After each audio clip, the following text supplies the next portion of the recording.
빛과 생명 되신 주 예수님, 이 땅에 우리의 모든 것 되시기 위하여 오셨고 당신의 모든 것을 우리에게 허락하시고 또 우리의 모든 것을 맡아주시니 주 예수 아름다운 당신의 이름을 찬송하나이다.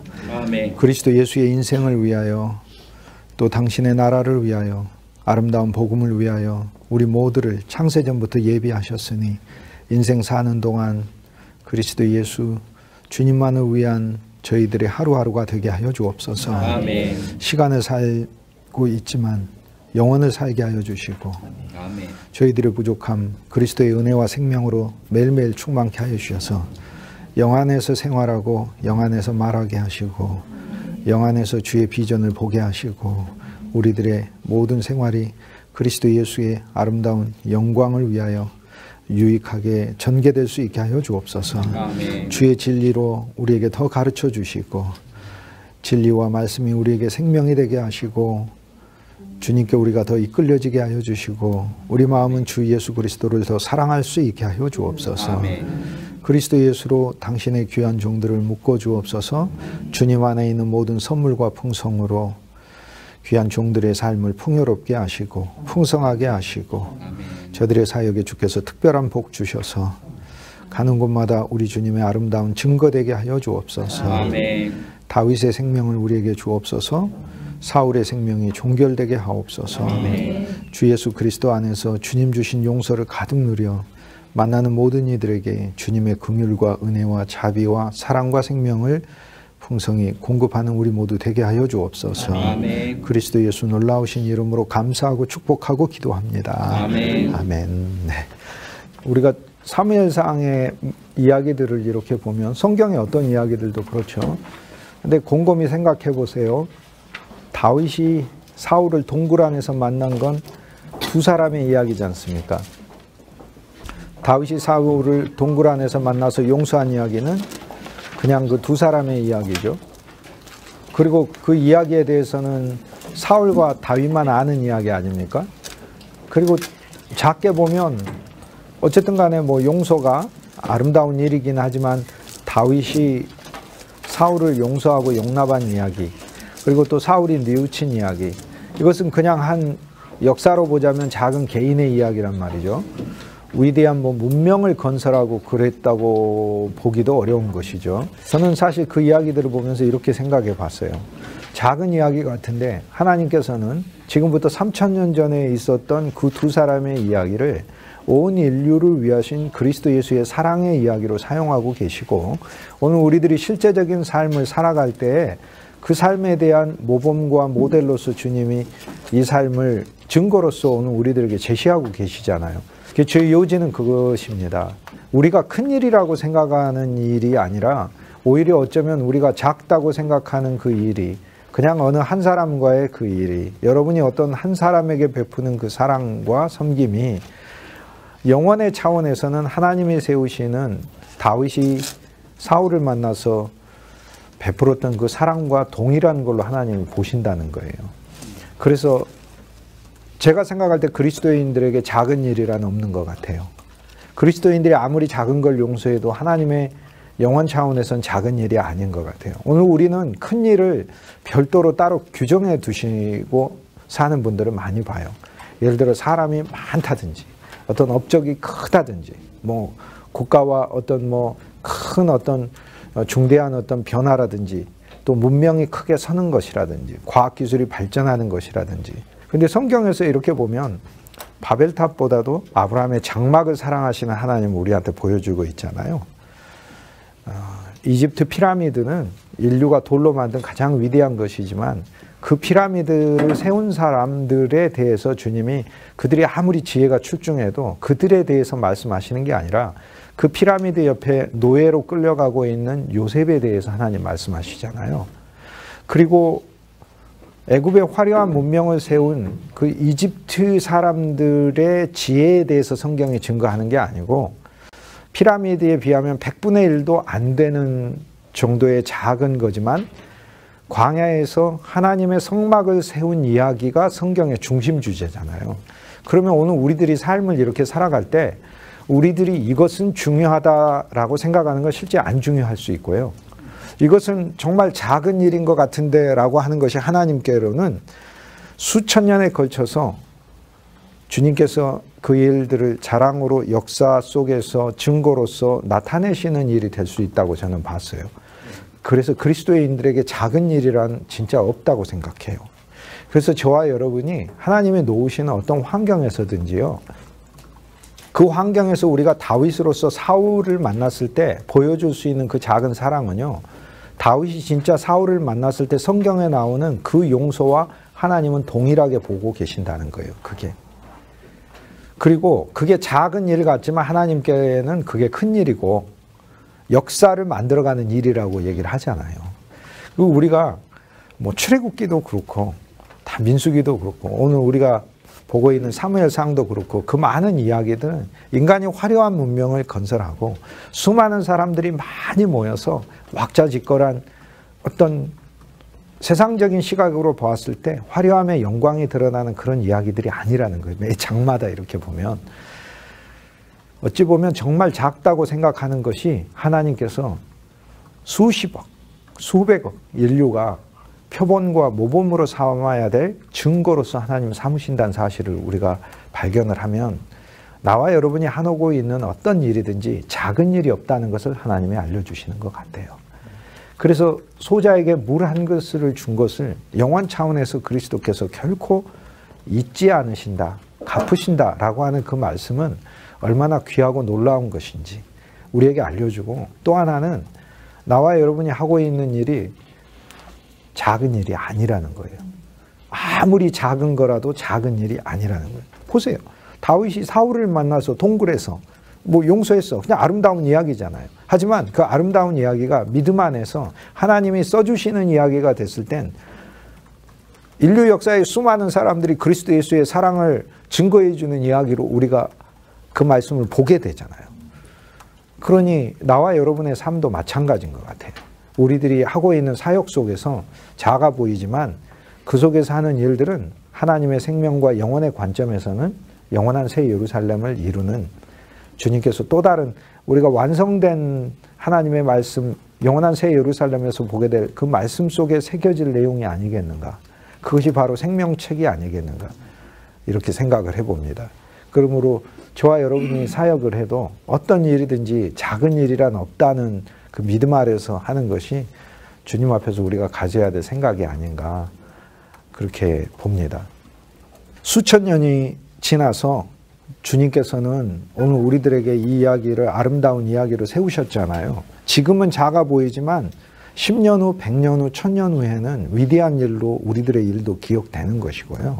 지금 이 시대에 수십억 명이 기억해주는 일들은요, 전혀 기억나지 않는 일이 되는 거죠. 베드로가 예수님을 만나서 물고기를 많이 잡게 됐잖아요. 그럴 때 베드로가 야, 주님 만나서 나는 잘 됐다. 나는 많은 물고기를 앞으로 잡고 다닐 수 있겠다. 그렇게 생각을 당연히 하겠죠. 그리고 만약에 베드로가 주님의 비전을 보지 못하고 갈릴리 인근 지역에서 물고기를 제일 많이 잡는 사람이 되었다면 그 시대에는 아주 유명한 어업과 관련된 큰 비즈니스맨으로 그 시대에는 이름을 날릴 수 있었겠지만 지금 오늘 우리들한테 그 베드로는 아무 의미가 없는 베드로잖아요. 하지만 그가 사람 낚는 어부가 되어 하나님의 일에 쓰임을 받게 되었을 때 그의 이야기는 오늘 우리들에게도 하나님께서 내세우시는 가장 아름다운 제자의 이야기가 되잖아요. 그거는 주님이 베드로라는 이 한 사람의 사역을 우리한테 알려주려고 하시는 게 아니고 오늘 우리들 각자가 작아 보이는 사역이지만 사람 낚는 어부로서 그리스도를 위한 어부로서 사역할 때 베드로는 지금 시간 속에서 2000년이 지나 우리에게 기억되지만 오늘 우리들은 베드로보다 더 우리는 영원을 살고 있기 때문에 영원 속에서 하나님께서 기억하시는 사역자로서 새겨지게 된다는 것을 말씀이 우리에게 증거해 준다고 봐요. 그렇기 때문에 제가 이걸 미리 전에 젊었을 때 알았더라면 작은 일을 결코 작다고 하지 않았을 텐데 너무 몰랐어요. 너무 몰랐고 큰 일이 따로 있다고 생각을 했어요. 하나님의 말씀은 결코 작은 일이 없다는 것이에요. 그게 너무 놀라운 말씀 같아요. 하나님의 어떤 시각을 우리가 진짜 장착할 필요가 있는 것 같아요. 제가 사무엘상 3장에서 말씀한 것 있죠.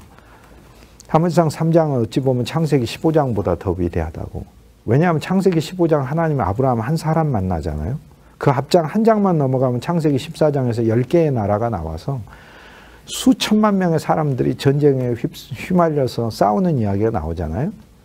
그런데 한 장 넘어가면 딱 한 사람밖에 등장 안 해요. 아브라함. 창세기 15장에.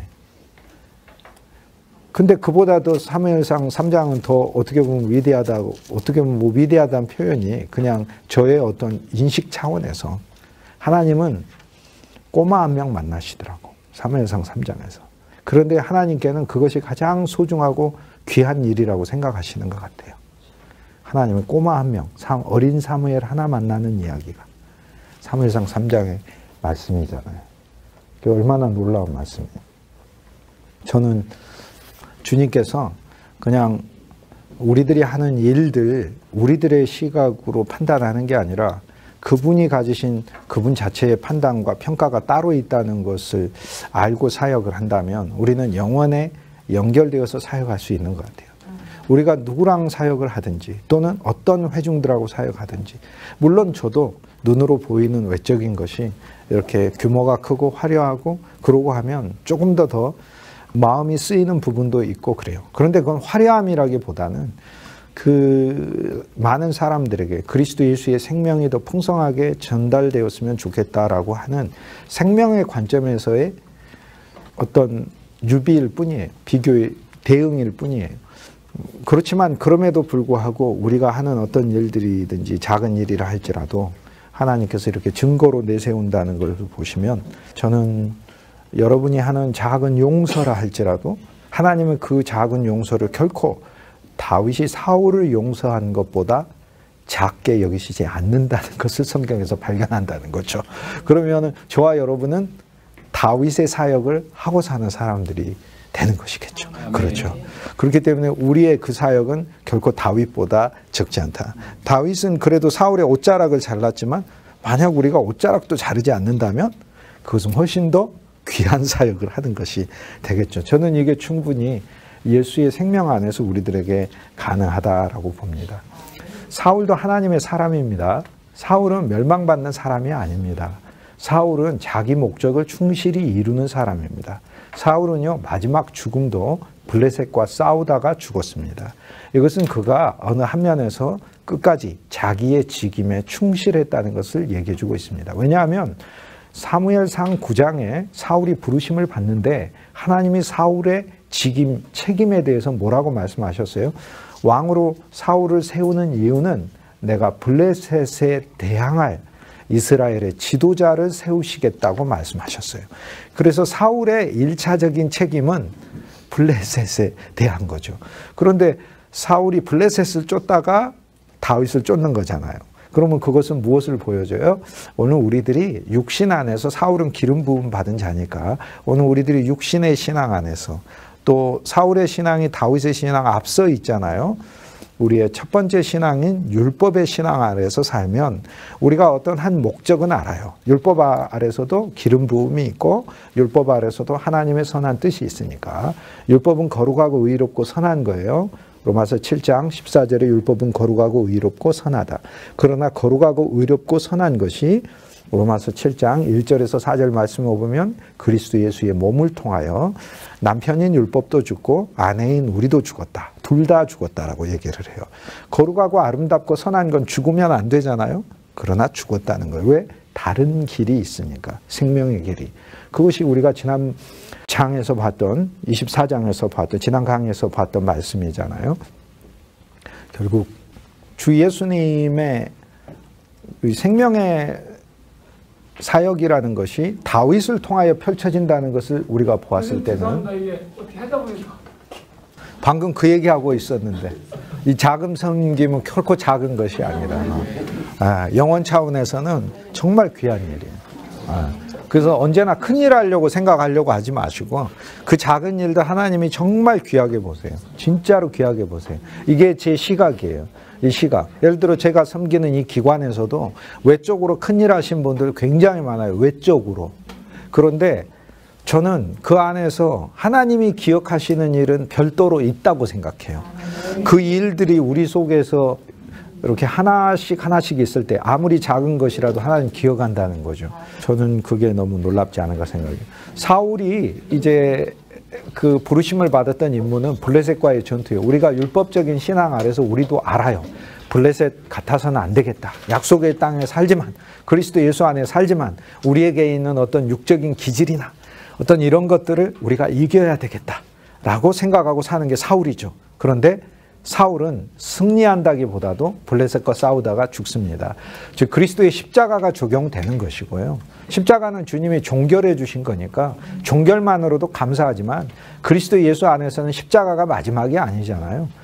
부활이 있잖아요. 부활의 생명을 주셨고 우리를 다시 부활하셨고 그 부활 생명 아래서 우리를 살게 하시잖아요. 그게 다윗의 신앙이거든요.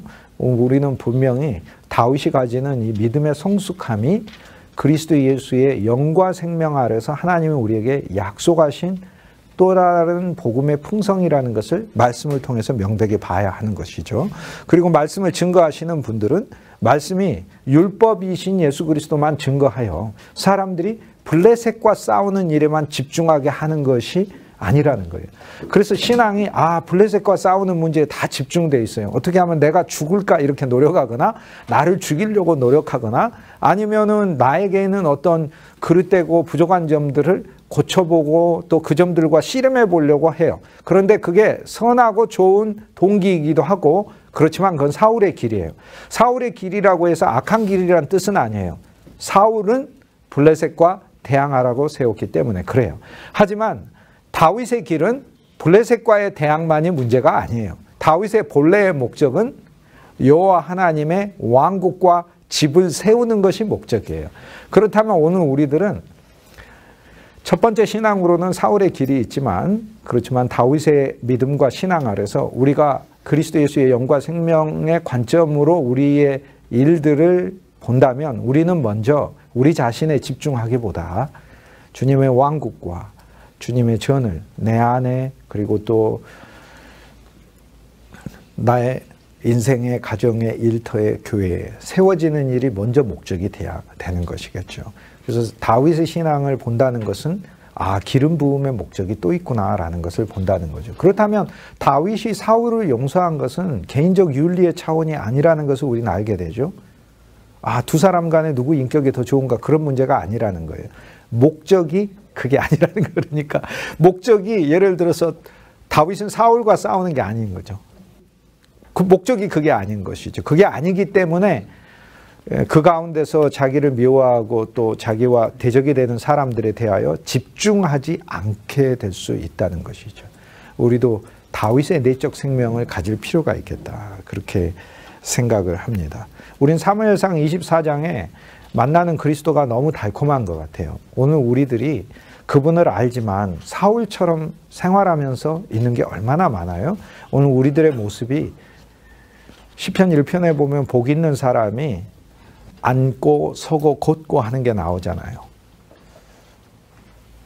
여호와의 말씀 안에서 여호와의 율법 안에서 앉고 서고 걸어야 하는데 그렇지 않고 오만한 자리에 앉고 죄인의 길에 서고 그 다음에 악인의 길로서 행하고 하는 앉고 서고 행하고 하는 것이 오늘 우리들의 어떤 한 면에서 본성인 거죠.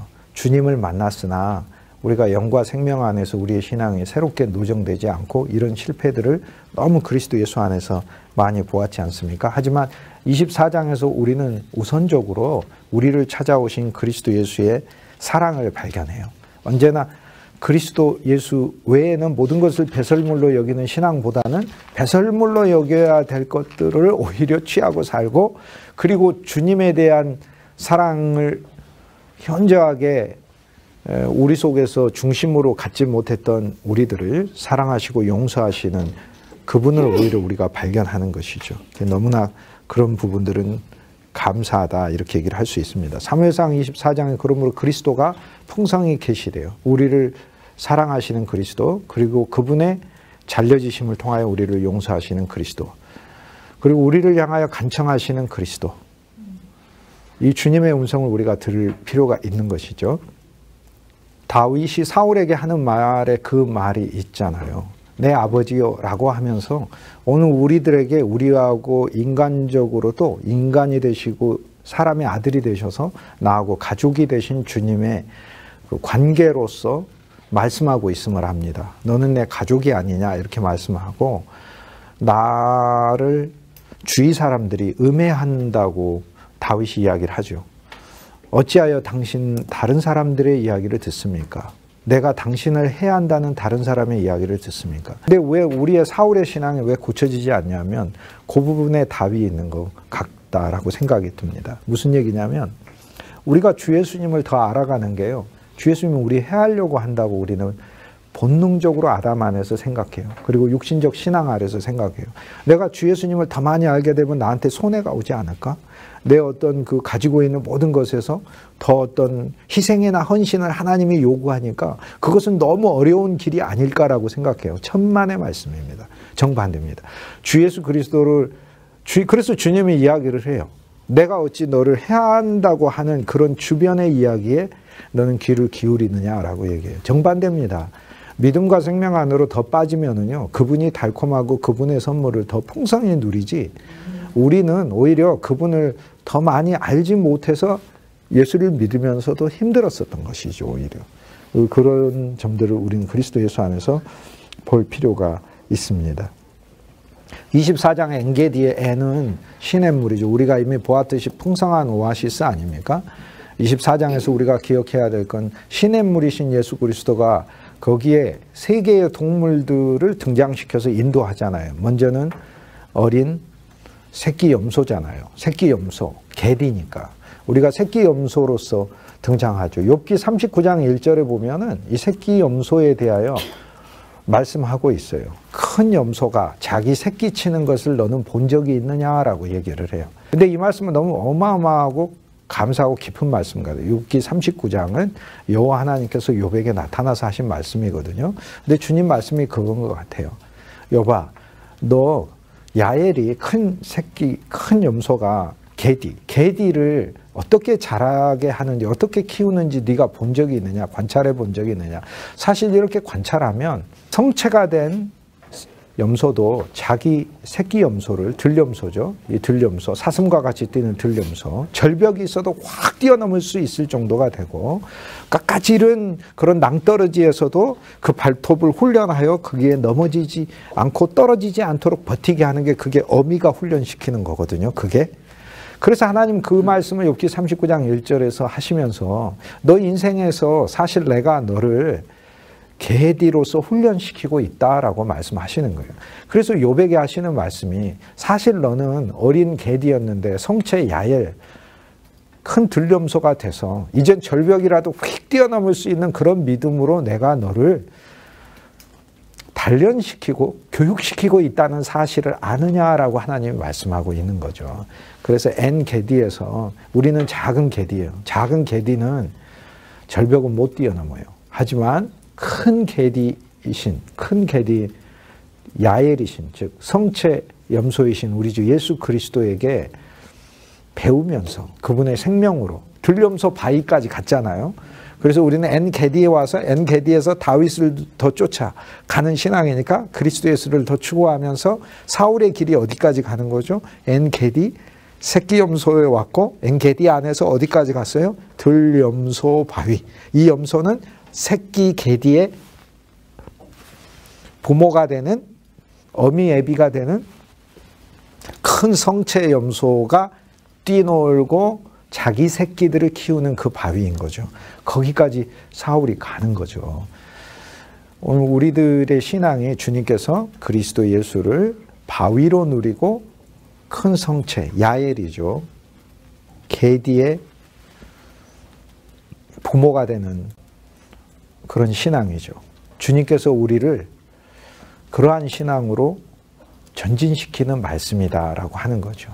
미움과 갈등의 골짜기를 놓고 못 뛰어요. 우리가 못 뛰어. 그냥 거기서 뱅뱅뱅 도는 거야. 그러나 주님께서 그리스도 예수의 사랑을 알고 생명수를 알고 주님을 누려야, 주님을 누려야, 그리고 나의 실체를 알아야 우리는 이 게디로서 자라나요. 그러니까 게디는 귀엽지만 아직은 낭떠러지 버티기는 어려워요. 어미에게 배워야 하고요. 절벽을 뛰기에는 아직 부족해요. 그런데 어마어마해요. 마치 건물과 건물 사이를 뛰어넘듯 낭떠러지를 뛰어가는 성체 염소거든요.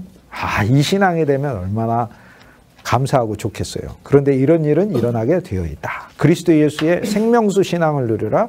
그 다음에 여기 사울과 같은 나를 용서하시고 용납하시는 그리스도의 풍성한 사랑을 매일 누려야 한다. 그것이 바로 오늘 우리들이 미움과 갈등과 또 사울들을 만나는 그 상황 속에서 주님이 오늘 우리들이 게디 어린 새끼 염소지만 성체가 돼서 들염소 바이신 예수 그리스도를 누려서 미움의 골짜기, 갈등의 골짜기, 우리에게 있는 수많은 애증의 그 절벽들을 가차없이 뛰어넘을 수 있게 하는 그런 존재가 되는 거죠. 들염소 바위 옆을 이렇게 지나서 사울이 더 갔더니 뭐가 나와요? 양우리가 나오잖아요. 엔게디의 신앙을 통해서, 즉 생명수이신 예수 그리스도 나의 오아시스로 누리고, 유대 광야에서 이런 오아시스는 찾아보기 어렵거든요. 이렇게 물이 많이 폭포처럼 솟아나는 곳은 찾기 어려워요. 그리고 그 물이 도처의 시냇물로 흐르는 그 오아시스는 찾기가 어려워요. 그런데 주 예수 그리스도를 그렇게 누렸을 때 실은 사울이라고 하는 나 자신은 새끼 염소에서 성인 염소가 되게 하셔서 모든 어떤 환경과 절망의 골짜기를 뛰어넘게 하시고 양우리 그리스도 예수의 양으로서 주님께서 나를 성장시키신다는 말씀을 우리에게 보여주고 있죠. 그 다음에 동굴에 들어가는 거죠. 그분 안으로 더 들어가는 것이죠. 거기서 나라는 존재를 더 발견하고 진짜 배설물이 무엇인지를 깨닫는 것이 엔게디의 신앙이다. 이것이 바로 저희가 지난주에 보았던 말씀들입니다. 이제 여기에 등장하는 엔게디에 등장하는 가축들을 통해서 우리는 그리스도를 누릴 수 있죠. 그리스도 예수도 이 땅에서 30년간 성장하시면서 어린 게디이셨죠.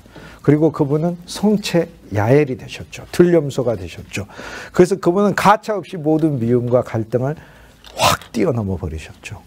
얼마나 감사해요. 낭떠러지 같은 그 인생에서도 하나님을 믿는 그 믿음으로 든든하게 버티고 있었단 말이에요. 비록 새끼 염소는 그 어미 옆에 붙어서 그것을 훈련하고 있는 거죠. 오늘 우리들은 그런 훈련을 그리스도 예수 안에서 하고 있는 거죠. 하나님이 시키시고 있다. 그래서 욥기 39장 1절 말씀. 너는 큰 염소가 자기 새끼를 어떻게 치는 것을 아느냐.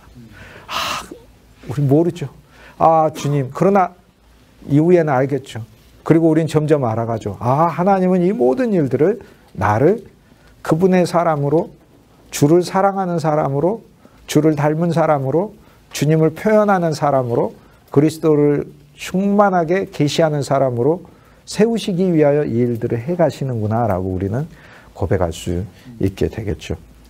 엔게디에서 여러 짐승들을 통해서 우리의 영적 성숙을 그리스도 예수 안에서 누릴 수 있습니다. 게디의 그리스도, 야엘의 그리스도, 양들의 그리스도, 양우리의 그리스도, 그리고 동굴의 그리스도. 동굴에서 나의 부끄러움을 가려주시고 용서하시는 그리스도, 그리고 내게 다가오셔서 사랑을 말씀하시는 그리스도.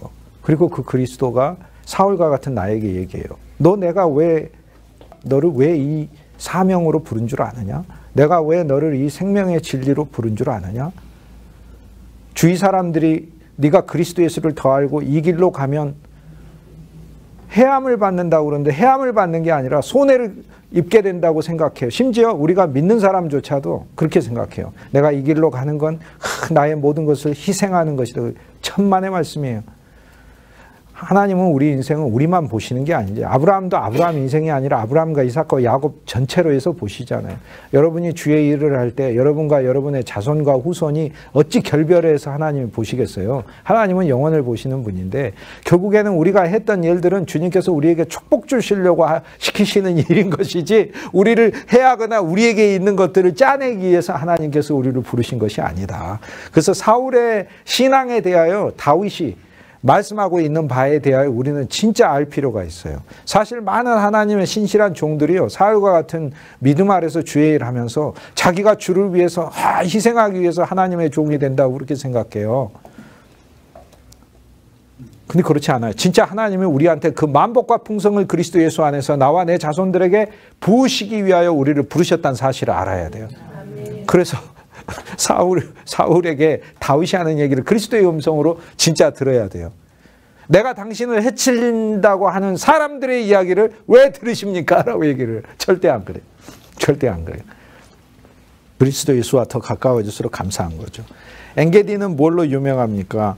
포도원의 고베라로 유명하다고 말씀이 이야기하고 있잖아요. 그런데 고베라라는 코페르, 하코페르, 엔게디에 있는 고베라가 고벨이 히브리어 그대로 쓴 거죠. 고벨화, 고페르화, 고페르 꽃이라는 뜻인데 지난 시간 얘기했듯이 덮다라는 뜻인데요. 덮다, 구속에 관련된 뜻이거든요. 그래서 이 덮는 것, 덮개가 되면은 지성소에 있는 언약궤 뚜껑, 하나님의 보좌가 있는 곳, 하나님의 총체적인 덮음을 상징하는 것.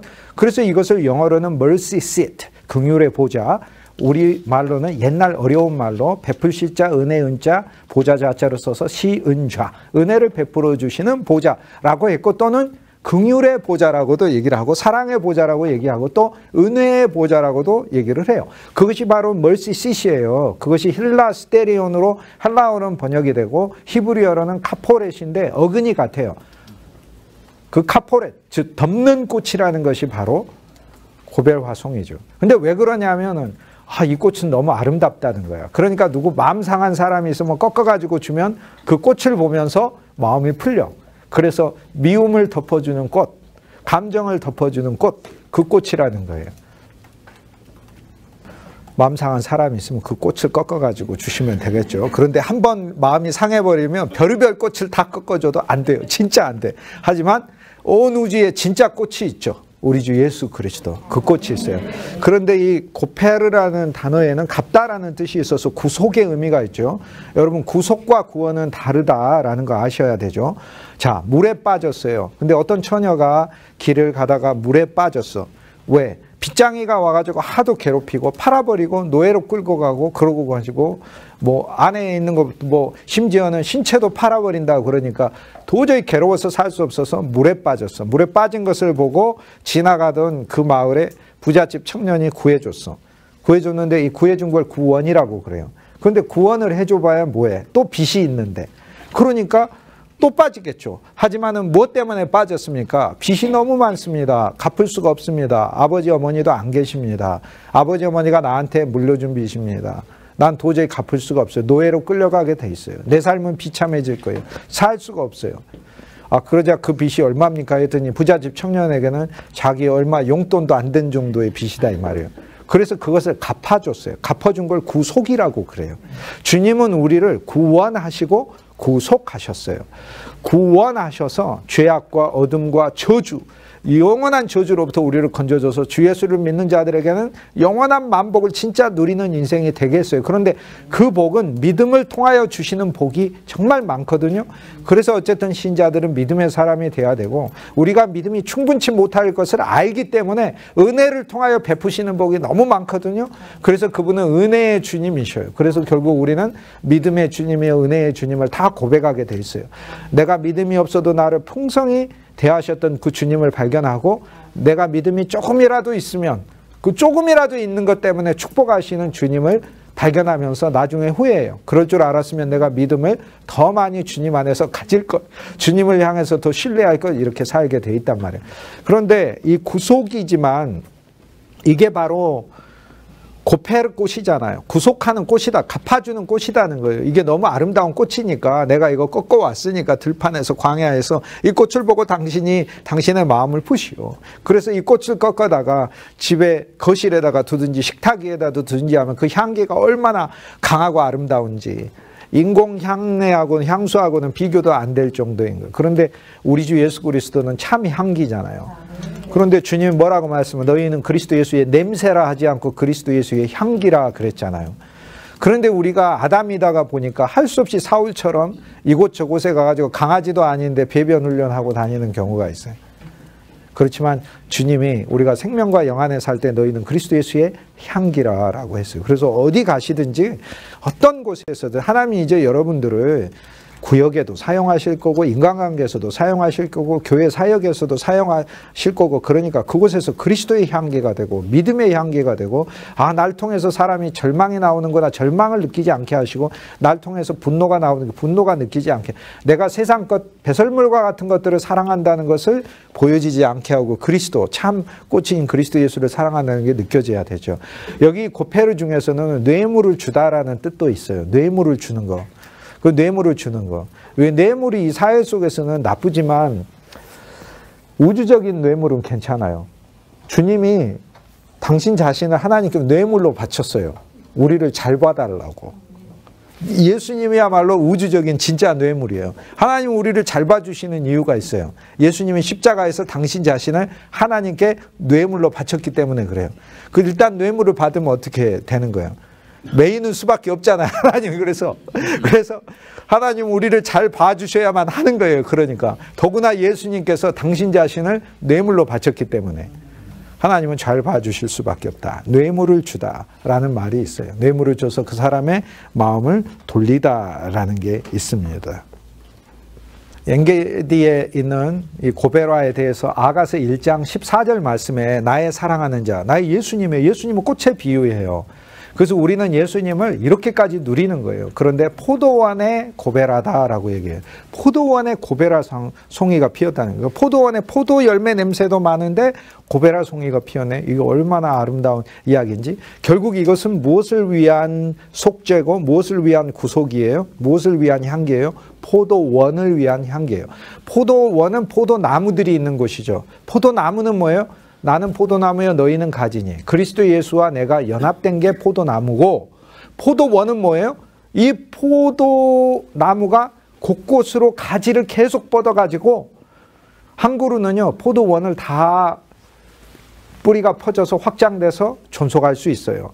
즉 개인이 아니라 예수 그리스도의 사랑과 믿음의 몸을 구축하는 것. 그리스도의 몸과 그리스도의 공동체를 구축하는 것, 새 예루살렘을 만드는 것, 이것이 포도원이에요. 그렇다면 오늘 우리들이 그리스도 예수 안에서 다윗의 이 아름다운 신앙, 고베라와 같은 신앙을 보여야 되는데 그 목적이 무엇이냐? 그 자기 의가 아니에요.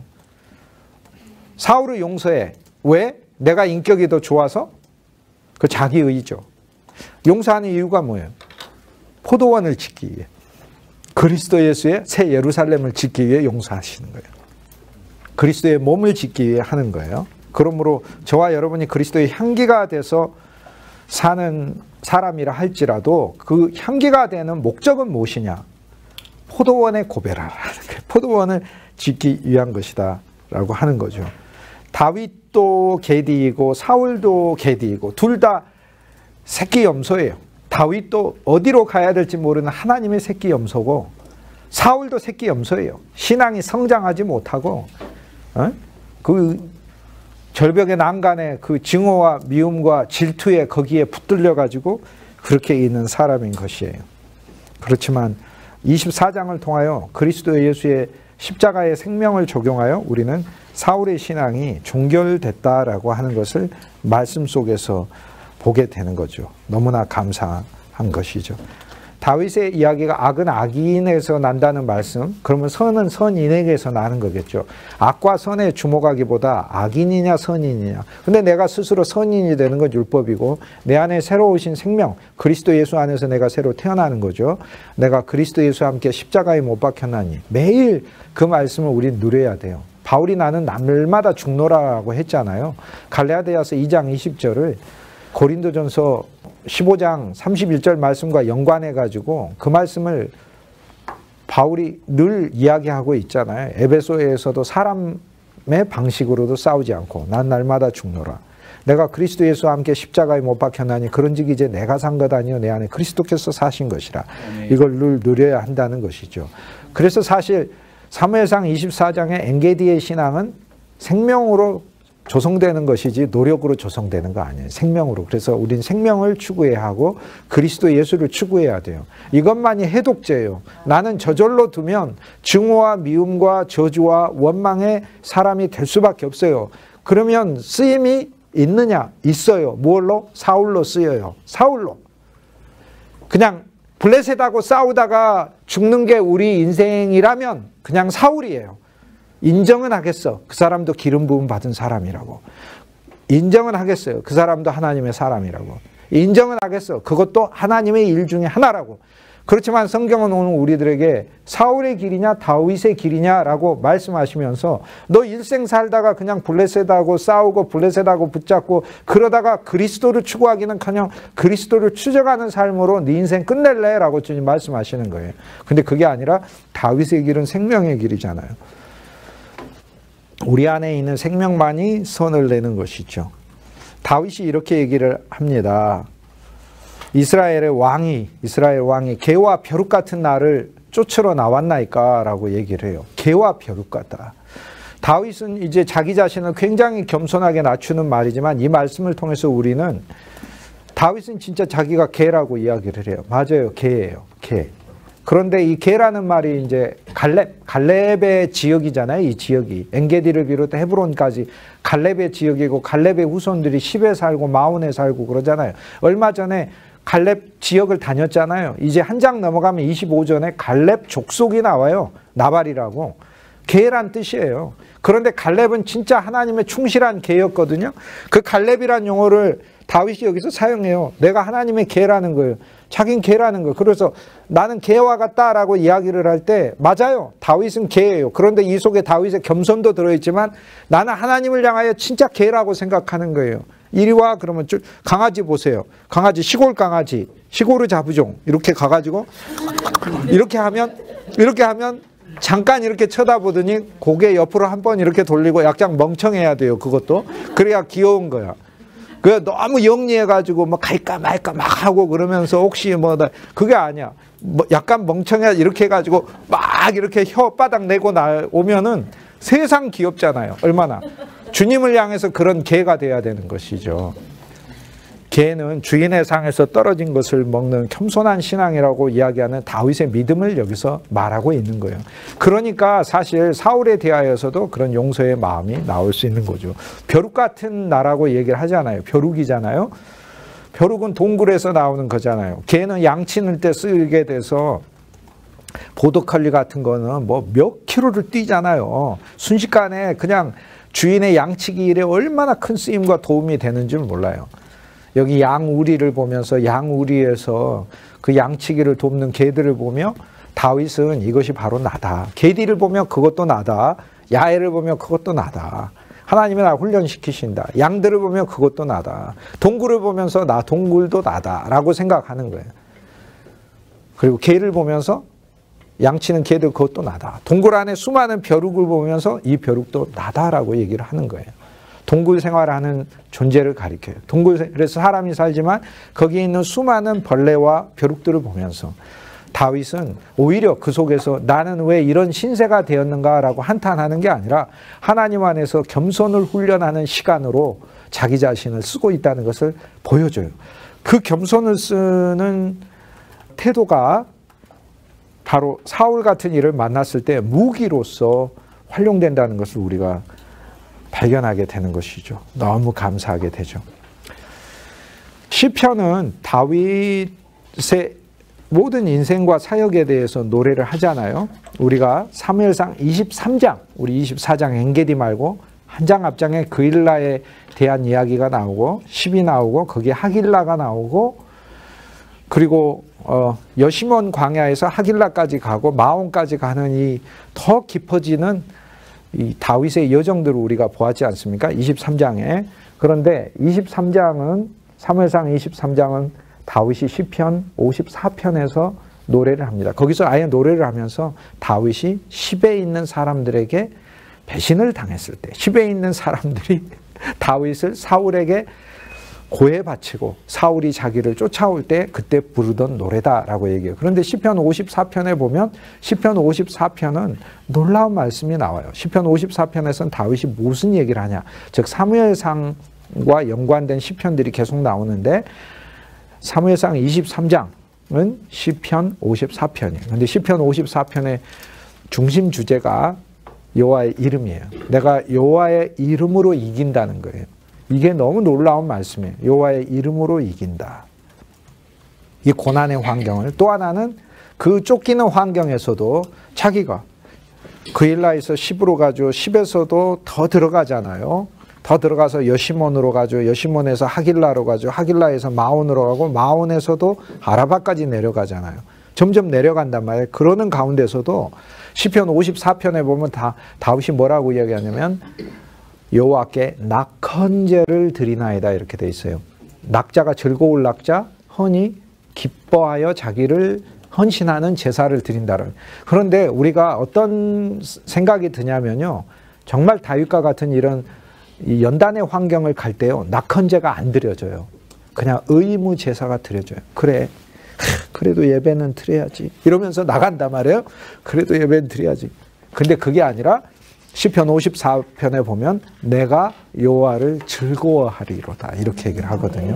이야, 이거 어마어마한 신앙인 거죠. 사실 우리는 이걸 진짜 적용할 필요가 있어요. 지금 내 삶이 더 이렇게 여시몬에서 하길라로 가고 낮과 밤이잖아. 거기에 마온으로 가고, 그러나 마온이야. 그리스도가 내 안에 계셔. 그런데 거기 아라바까지 갔어. 아라바까지. 거기 경계까지 간 거예요. 그냥 그 황량한 땅까지 간 거예요. 정말 어이없어요. 왜냐하면요, 진짜 가도 끝도 없이 그냥 펼쳐져 있거든요. 그 황량함이. 거기까지 갔어. 그런데 내가 여호와께 나를 낙헌제로 드리나이다 이렇게 얘기를 할 수 있어야 돼. 즐거움으로 여호와의 구원을 기뻐하고 내가 주께 제사하리로다.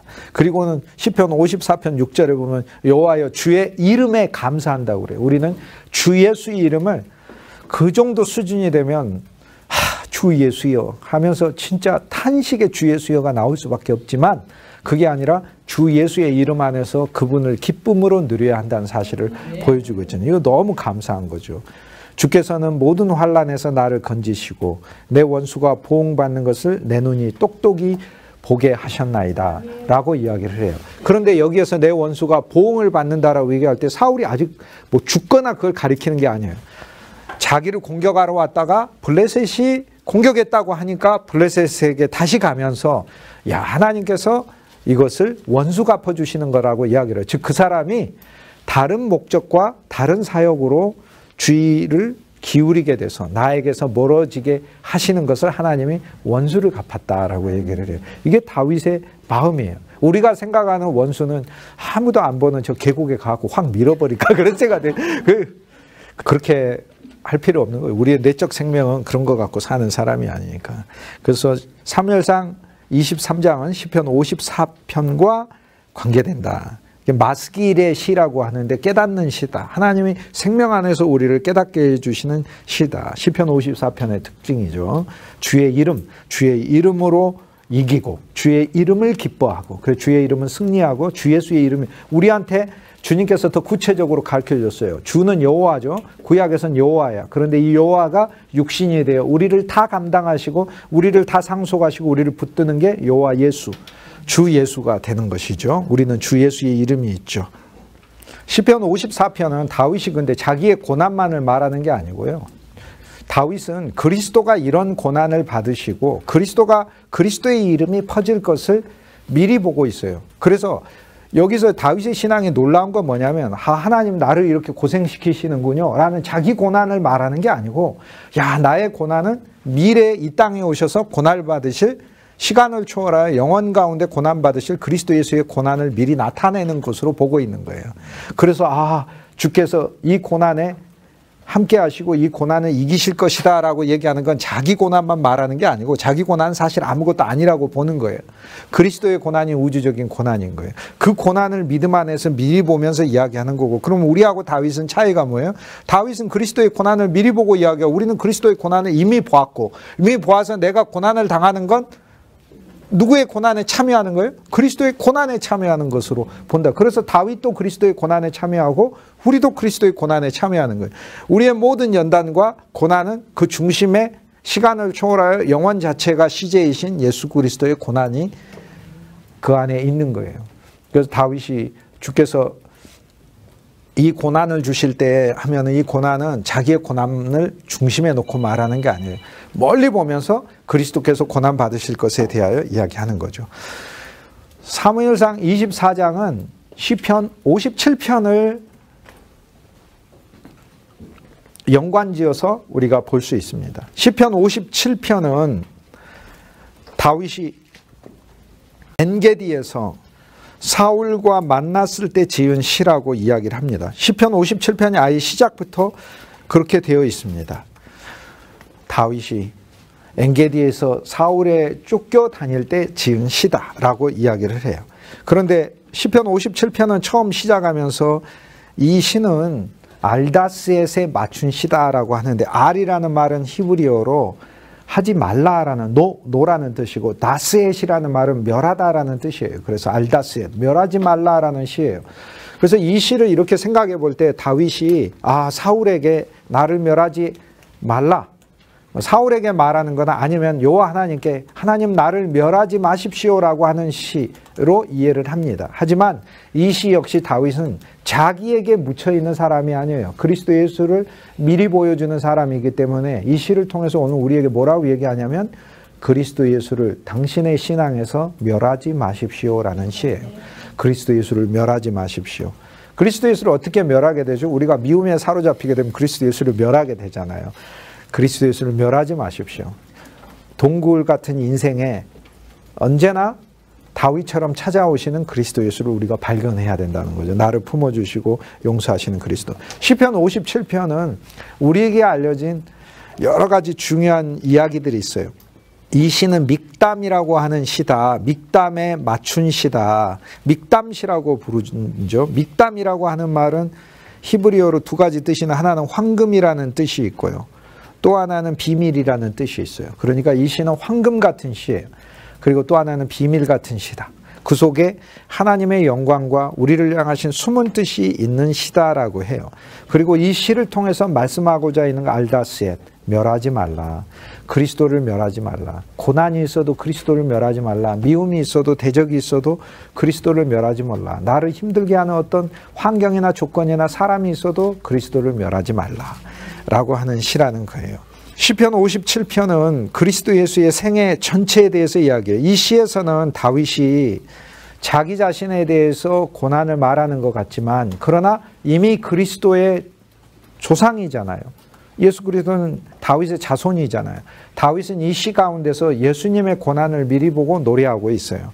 하나님이여 내게 은혜를 베푸소서, 내게 은혜를 베푸소서. 내 영혼이 주께로 피하되 주의 날개 그늘 아래에서 이 재앙들이 지나기까지 피하리이다 라고 이야기를 합니다. 그런데 여기에서 다윗이 말씀해 주고 있는 예수 그리스도의 생애가 오늘 우리들에게 하나님께서 당신의 은혜를 펼치러 오셨다는 것을 보여주고 있어요. 그리고 주의 날개 그늘 아래서 이 재앙들이 지나가기까지 그리스도 예수의 순환과 그분의 고통받으심을 나타내고 있죠. 내가 지존하신 하나님께 부르짖으며, 다윗도 부르짖죠. 그런데 다윗은 자기 인생에만 머물러 있는 사람이 아니라 예수 그리스도를 미리 보여주는 삶이라니까요. 선진들이 이로써 증거를 얻었느니라. 예수 그리스도를 나타내주는 삶으로 하나님께서 보셨느니라. 그러면 나와 여러분이 고난도 나와 여러분의 인생을 보여주는 고난으로 사용되면 사실 큰 쓰임이 없어요. 그리스도 예수의 고난에 참여하는 것으로 주님께서 우리 인생의 고난을 사용해 주시면 너무 감사하게 되는 것이죠.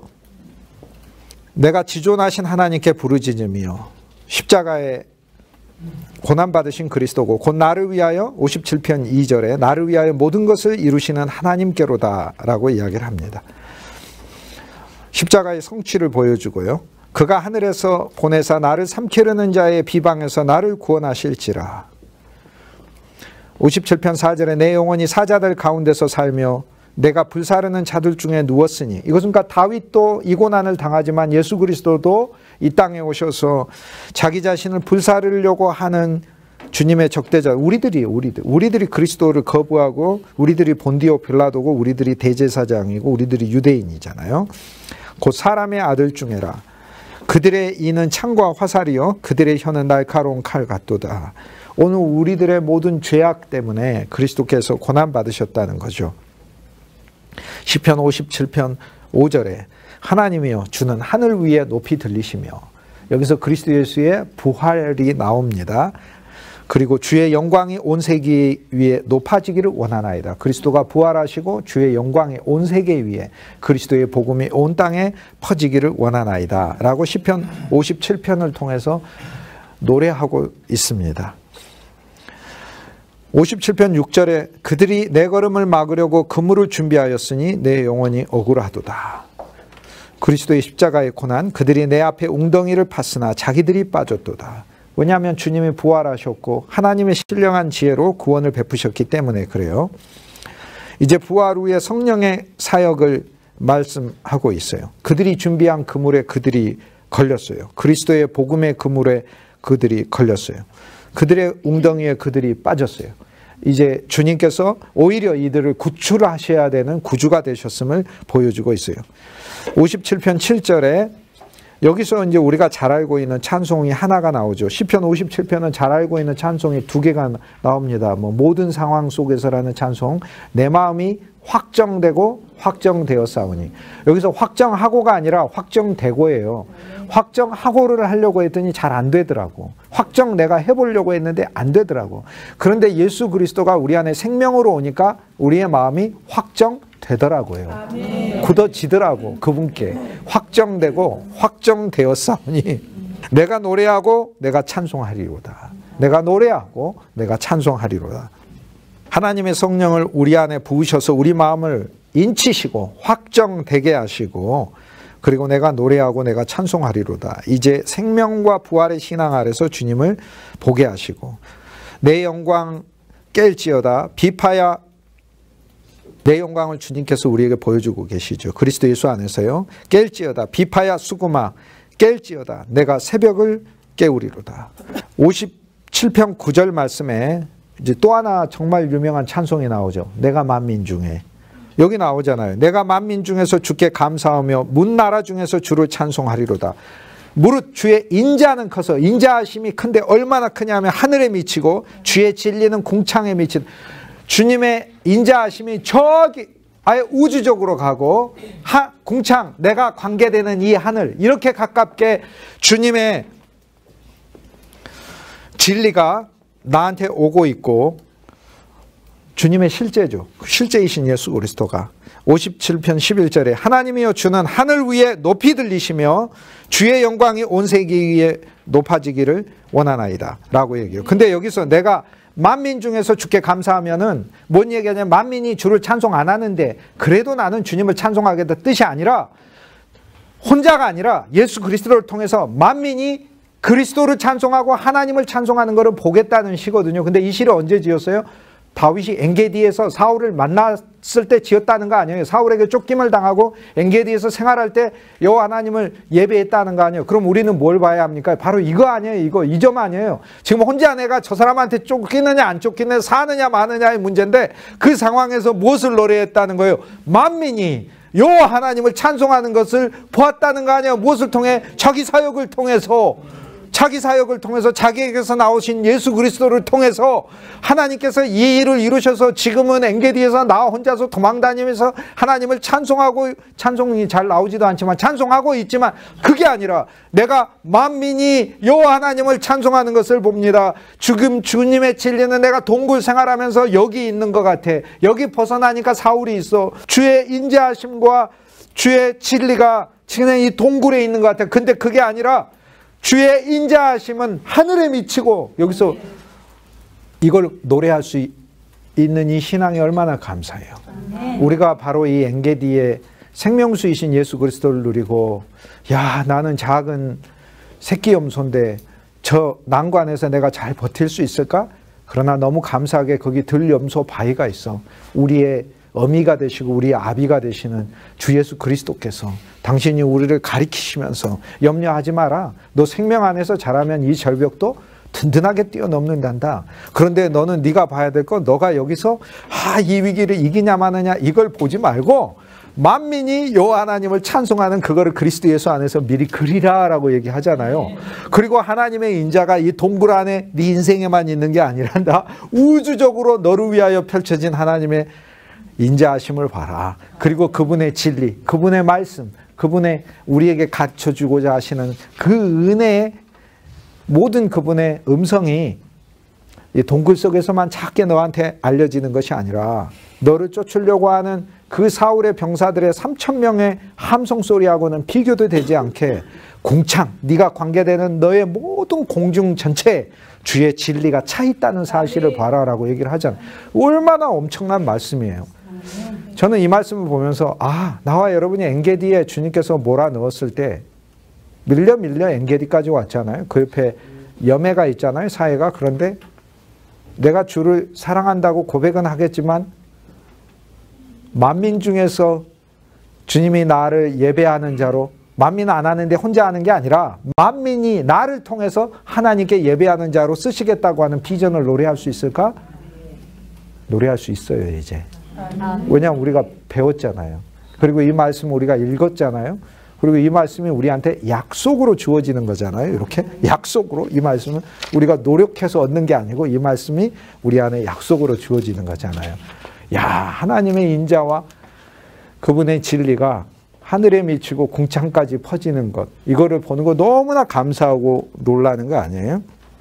그리고 이런 주님의 영광이 온 세계 위에 높아지기를 원하나이다. 여기서 그리스도 예수의 순환이 있죠. 그리스도 예수의 부활이 있죠. 그리스도 예수의 복음이 전파되죠. 만민이 주님께 오게 되죠. 주는 하늘 위에 높이 들리시며 주님의 승천과 새 예루살렘이 있죠. 주의 영광이 온 세계 위에 높아지기를 원하나이다. 결국에는 그리스도의 충만으로 많은 사람들이 모아지는 이야기가 여기 나옵니다. 너무 감사한 이야기죠.